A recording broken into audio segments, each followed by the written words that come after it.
Hello guys, আসসালামু আলাইকুম। সবাই কেমন আছেন? তো দেখুন, আজকে আমি যাচ্ছি ধান নিয়ে। ধানের মেশিনে আমরা ধান মাড়াই করব। তো মেশিনে যে বস্তাতে দেখুন, বস্তাতে সবগুলো ধান রয়েছে।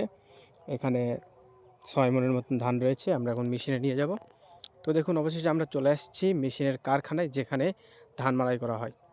তো বস্তাগুলো মেশিনের ভিতরে, এই যে ধানগুলো আমরা ঢেলে দিচ্ছি, তারপরে দেখুন এই পাশ দিয়ে বেরোচ্ছে, চাল বেরোচ্ছে। কিন্তু প্রথম পর্যায়ে চালের সাথে গুঁড়াও বের হয়, আর মেশিনের অপর পাশ দিয়ে কিন্তু গুঁড়াটা বের হয়ে যায়।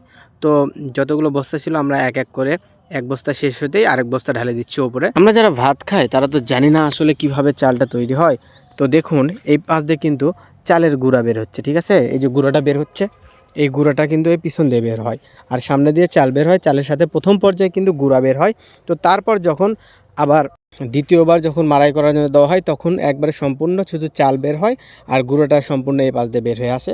আর এই পার যে দ্বিতীয়বার যখন মাড়াই করা হয়, তখন গুঁড়ার সাথে কিন্তু আপনার খুদটাও বের হয়ে আসে, যাকে বলা হয় ছোটো ভাত। এই ছোটো ছোটো চাল হয় যেটা, ওই খুদ বলা হয় যাকে, সে খুদটা বের হয়ে আসে। তো এখানে দেখুন, ধান দেওয়া শেষ, কিন্তু পরবর্তীতে এখন শুধু চাল দেওয়া হচ্ছে। যে চালের সাথে যেগুলো ছিল গুঁড়া, সেটা দেওয়া হচ্ছে। এই যেখানে দুইটা গুঁড়া আছে, এটা কিন্তু দুইটা গুঁড়া। ওইটাতে আছে শুধুমাত্র গুঁড়া, আর ওইটাতে শুধু রয়েছে খুদ।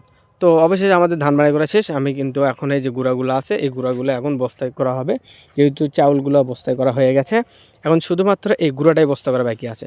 তো আমরা গুঁড়াটা বস্তায় করে নিয়ে আমরা বাসায় চলে যাব। তো আজকে ভিডিওটা কেমন লেগেছে অবশ্যই জানাবেন। ভালো থাকবেন, সুস্থ থাকবেন। আল্লাহ হাফেজ।